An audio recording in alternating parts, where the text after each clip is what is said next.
Hello, this is Math Jazz from Almost Cool. I have another live stream for us today. Today we are going to be focusing on Bayes' theorem. So I just want to talk a little bit about Bayes' theorem, and then we'll do a few examples of Bayes' theorem. And then we might do other probability questions after that. Bayes' theorem. So let's start with a simplified version, and then we will do an example, and then we will do a more complicated version of the theorem and do an example or two. And after that, then we might work on something else. So here's Bayes' theorem. So suppose E and F are events. Probability of E given F is equal to the probability of E times the probability of F given E divided by the probability of E times the probability of F given E plus the probability of not E, which I'm going to denote E with a little apostrophe, times the probability of F given not E. So this is Bayes' theorem, and before we use it to solve a problem, I want to say that Bayes' theorem is used when there's two events, one of them that we think causes the other, or at least usually causes the other. And so our two events are E and F, and we have a feeling that F causes E, or at least F increases the chances of E, or F has some sort of effect on E. And because we have some data about F having an effect on E, we want to be able to figure out, well, if E happens, what's the probability that F also happened? So it's a way of kind of reversing cause and effect. That is, we have one event that we think of as the cause, one event that we think of as the effect, and we notice that the effect happened, and we want to figure out, well, did the cause happen? That seems a little confusing, but just think of it as a way of, for example, let's say that F is F is some sort of malfunction in a machine that damages the product that's being made, and E is someone who makes a mistake in the controls of the machine. So we have an idea that if you make a mistake in the controls, which is E, then it will cause the machine to not make the part correctly, F. So E somehow causes F. So let's say that you're now the plant manager, and what you hear is that the machine is broken and it's making bad parts. Well, you want to know what's the probability that this bad thing that's happening, the machine not making parts correctly, was caused by someone using the machine incorrectly, rather than just the machine malfunctioning from being old or something. So what you know is that the machine is malfunctioning. And what you want to know is an employee responsible for this, or is it just random chance? And so what you want is the probability of user error given malfunctioning machine. And that's how Bayes' theorem will work. Okay, So now that we have that, how what we're looking for with Bayes' theorem, let's try a nice simple example. Okay, so my example problem is going to be that we have two events. Here's event M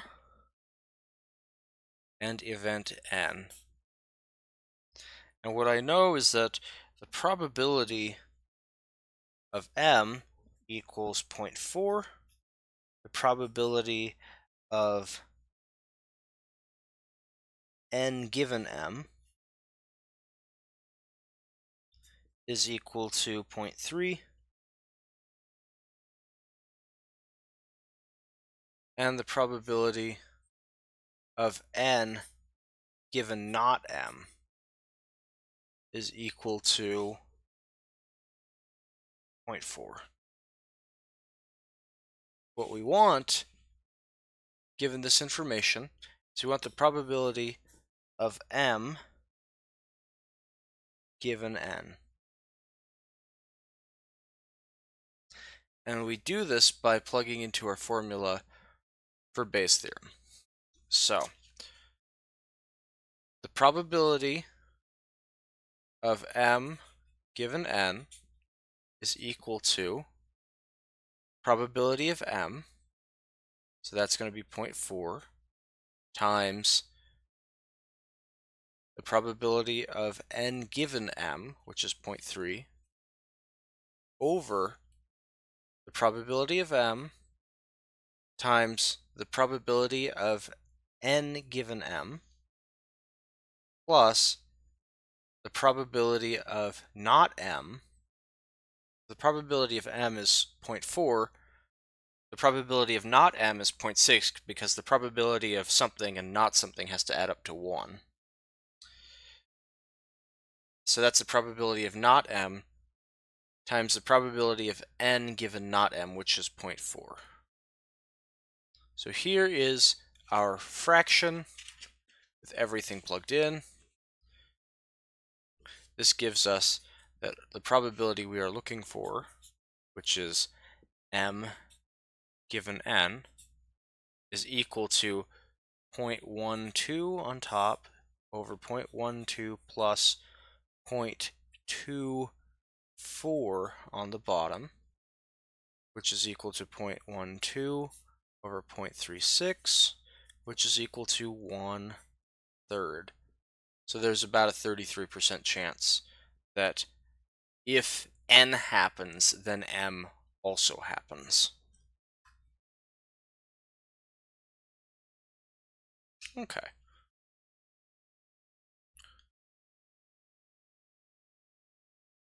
So let's do another problem using the same data. Let's do the probability of M, sorry, not M, given N. Well, not M given N is going to be, we still use this formula. Probability of E given F is probability of E times the probability of F given E. So the probability of M given N is equal to the probability of, the probability of not M given N. We have the probability of not M on the top times the probability of N given not M over the probability of not M times the probability of N given not M plus the probability of M times the probability of N given M. And plugging all of the numbers in, the probability of not M was 0.6. Probability of M given not N was 0.4. 0.6 and 0.4 go here as well. And then plus the probability of M was 0.4. And the probability of N given M was 0.3. So we get 0.24 on the top and 0.36 on the bottom. Notice the denominator here is the same as our denominator here. So it's still going to be 0.36 on the bottom. 0.6 times 0.4 is 0.24. And this is going to be 2/3. And that makes sense because the probability of m given n was 1/3. So the probability of not m given n must be 2/3, because the probability of not something happening and something happening have to add up to 1. So that makes sense that Bayes' theorem should give us the same answer we would get as if we just did 1 minus the probability of m given n. Okay, let us move on to the full Bayes' theorem, or what I'm going to call the full Bayes' theorem. Okay, so Bayes' theorem, because what we learned was a simplified version of Bayes' theorem there.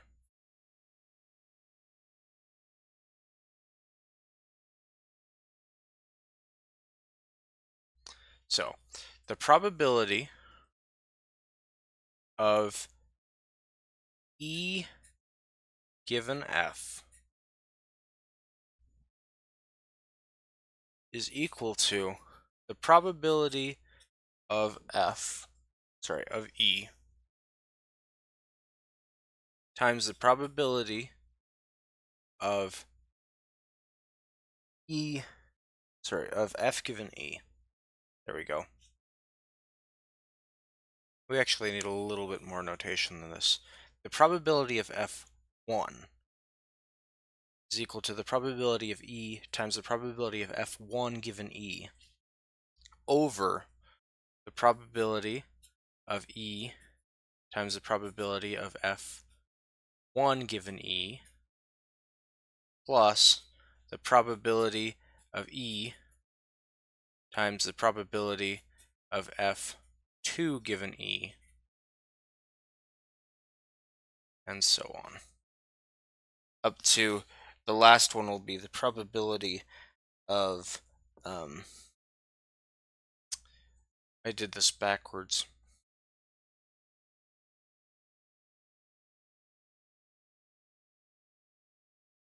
Sorry. The probability of E1 given F, there we go, is equal to the probability of E1 times the probability of F given E1, there we go, over the probability of E1 times the probability of F given E1 plus probability of E2 times the probability of F given E2, and up to plus the probability of En times the probability of F given En. Okay, so this is our full Bayes theorem, and there are a couple of properties that must be satisfied here, and maybe a little bit of notation that needs to be explained. Okay, the first thing is probably, what does this sub 1, sub 2, sub n mean? Well, in this scenario for the full Bayes theorem, we have a sample space. I'm going to draw as a rectangle. We have some event in the sample space that I'm going to call F. And then we have a group of events that do not overlap each other and cover the whole space that I'm going to call E1, E2, E3, and so on, and the last one is called En. Now here I have n as 4, but we could have n as 150 if we wanted. In Bayes' theorem, the question being asked is, if I know that f happened, that is, I'm somewhere inside of this region on my sample space, what is the probability that E1 happened? That is, what's the probability that I'm in that sample space? Let me get some colors to illustrate that one more time. So,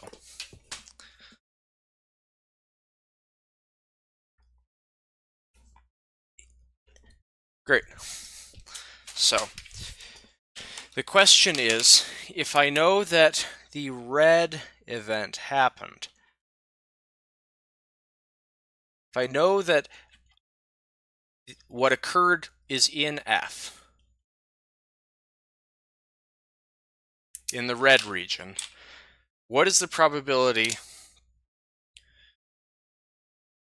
that I am also in the blue region?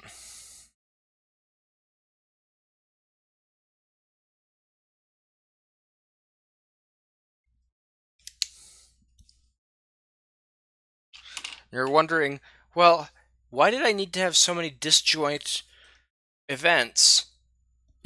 Why is it that in the simplified Bayes theorem I didn't have a bunch of disjoint events? I just had an event and its complement. Well, this is why. Because if you have an event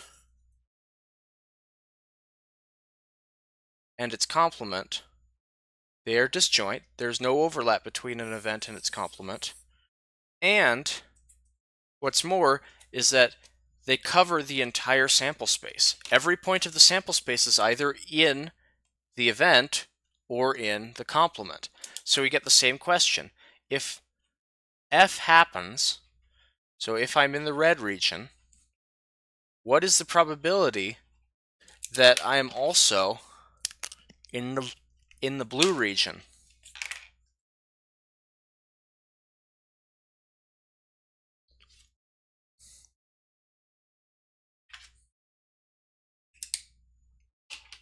That's the question that's being answered by the simplified Bayes theorem and the full Bayes theorem. They're the same question, it's just that in the simplified Bayes theorem, since our two events are an event and its complement, then we don't need to call one E1 and the other E2, we just call one E and the other E complement. When there are multiple events, instead of just the two, we have to call them E1, E2, E3, E4, E5, up to En. So that's what Bayes theorem is doing. What the full Bayes theorem is doing, which is just a more complicated version of what the partial Bayes theorem is doing. Okay, so now let's see a new problem, and let's have it be for our full Bayes theorem. So we have, and these will always be like charts that have to be looked at. So here we have a problem dealing with shipping cargo. We have shipping by land, shipping by air, shipping by sea. The percentage of cargo that we send by land is 50%. The percentage of cargo shipped by air is 40%.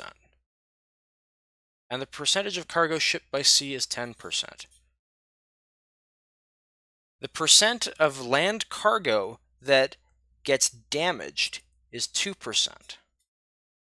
The percent of air cargo that gets damaged is 4%. And the percent of sea cargo that gets damaged is 14%. So this is percent of cargo. And this is percent that gets damaged.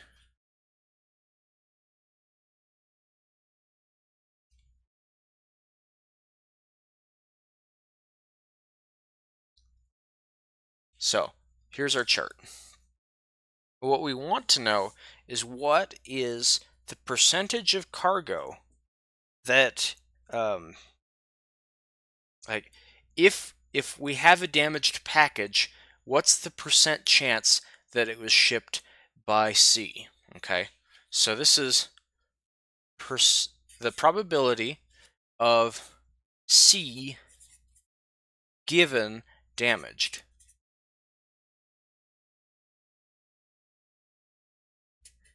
What's that equal to? Well, we have to use our full Bayes theorem. So what we do is we have to do the probability of C times the probability of damaged if C over the probability of C times the probability of damaged given C plus the probability of land times the probability of damaged given land plus the probability of air times the probability of damaged given air. And plugging all of our data in, we get that this is equal to probability of C, we have 10% times 14% of C cargo gets damaged over 0.1 times 14 plus 0.5 times 0.02 plus 0.4 times 0.04. And this is going to be the probability that, given we got a damaged package, that it was sent by C. So let's switch over to Mathematica. So here is Mathematica, and let me make the font large enough to read.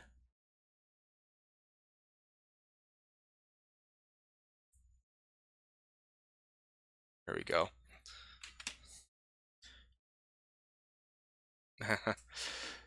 Okay, so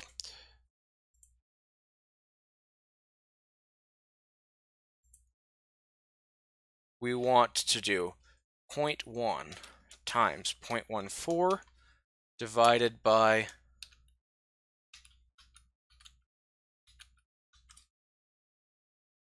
0.1 times 0.14 plus 0.5 times 0.02 plus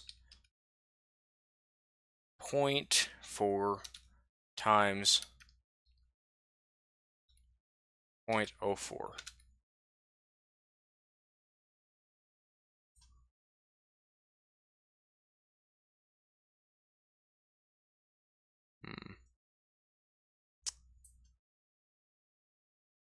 Okay, so this might be a little tough to read, but maybe I can fix it.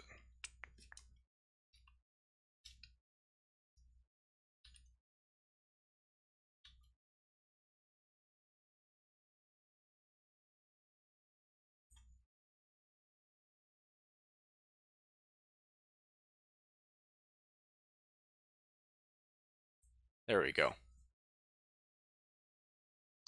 So we have the numerator of our fraction and the denominator of our fraction, and it simplified this before printing it in a more traditional fraction form, but that's okay. So we got 35 as our answer, and so 0.35 is the probability that, given we have a damaged package, that it came by C. So that's fairly high, given that only 10% of cargo gets shipped by sea. But quite a bit of the cargo that gets shipped by sea gets damaged, so if you receive a damaged package, then there's a high probability that it was shipped by sea. I guess, assuming that, of course, you're not like landlocked or something. Anyway, so let us do another problem. and maybe Bayes' theorem problems are too long for us to do another one.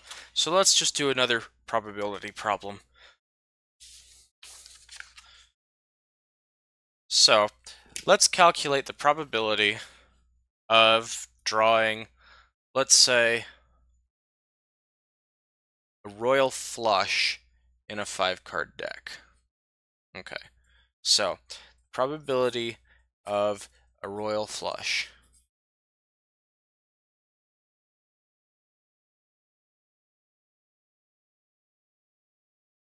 I mean, that's a fairly standard probability question. Well, there are 4 ways to make a royal flush, because a royal flush has to be the, let's see, I think it's the ace, the king, the queen, the jack, and the 10. And they all have to be the same suit. That's the flush part of it. The royal part of it is that it contains, of course, the jack, the queen, and the king, and I guess the ace and the 10 come along for the ride to make it a full 5-card straight, because a royal flush is a straight flush that happens to be all of the royal cards. Okay, so there are 4 ways to do it, because there are 4 different suits.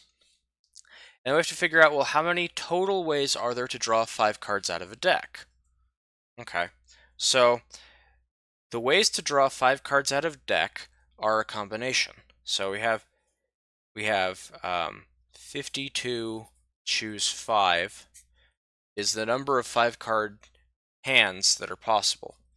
That's because there are 52 factorial ways to put 52 cards in order, divided by we do not care what the cards we do not draw, what order they're in. We only draw 5 cards, so there are 52 minus 5 of them that don't get drawn, and we don't care what order they're in. And then we also we divide by 5 factorial, because it doesn't matter if I draw the king second, third, or fourth in my royal flush, just as long as I get that king that I need for the royal flush. So 52 factorial ways to order 52 cards. 52 minus 5 factorial ways that the cards not drawn can be in order, and 5 factorial ways that I could draw the 5 cards that I draw. So that equals 52 times 51 times 50 times 49 times 48. So the 52 minus 5 is 47. So 47 factorial kills all of the factors of the factorial below 48. So my numerator is only 51, or 52 times 51 times all the way down to 48. And that takes care of my denominator here, or this factor in the denominator here. I still have my 5 factorial, which is 5 times 4 times 3 times 2 times 1. Now I have to figure out, well, what do I do from here? This 5 cancels with this 50 to leave 10. That's fairly clear to see. 4 times 2 is 8, so I can divide out an 8 here, and that leaves me with a 6, which I can cancel with a 3 and leave me with a 2.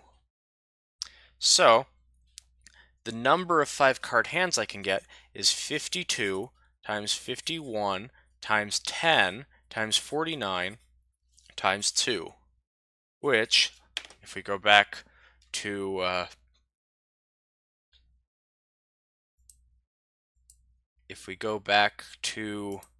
Mathematica,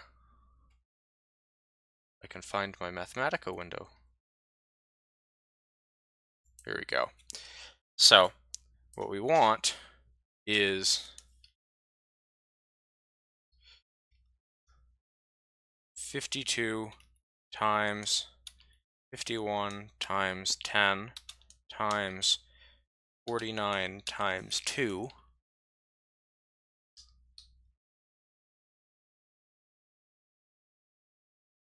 Clean that up. Get this.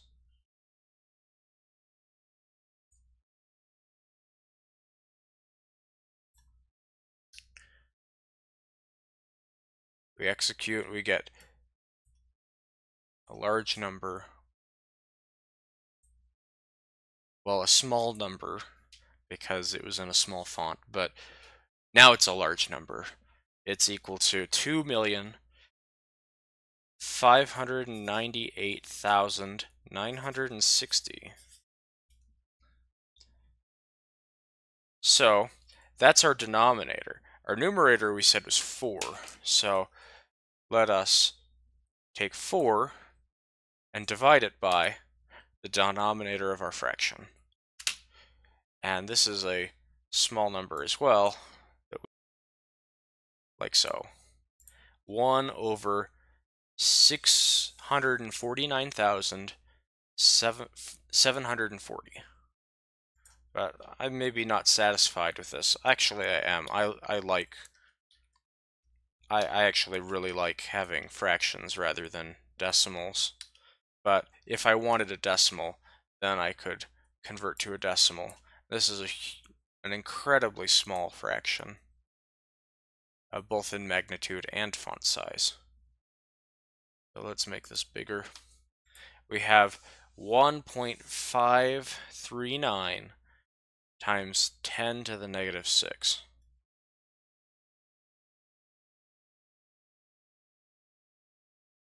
Which is incredibly small.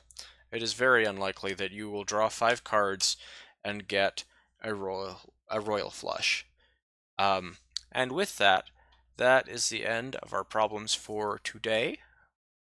We will meet again on Thursday to discuss probability problems, and then we might have other topics to deal with as well.